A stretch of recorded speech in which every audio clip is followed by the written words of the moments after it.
Hello viewers, আপনাদেরকে যা দেখাবো এখন সামনে একটা বিরাট বড় একটা নদী। তো 2024-এ জলমগ্ন এই নদীটা খুবই বড় দেখাচ্ছে। এটা ইছামতি নদী।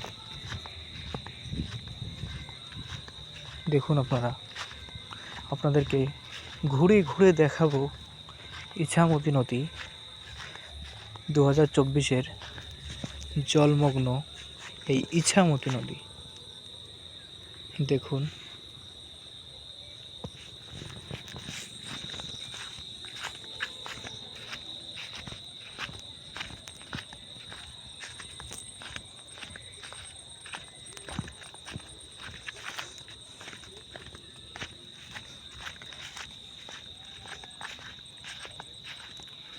দেখুন নদীটা এই বছরে এত জল বৃষ্টি হয়েছে, এই বৃষ্টির কারণে নদী ডবল জলে পুরো হেউ ঢেউ করছে।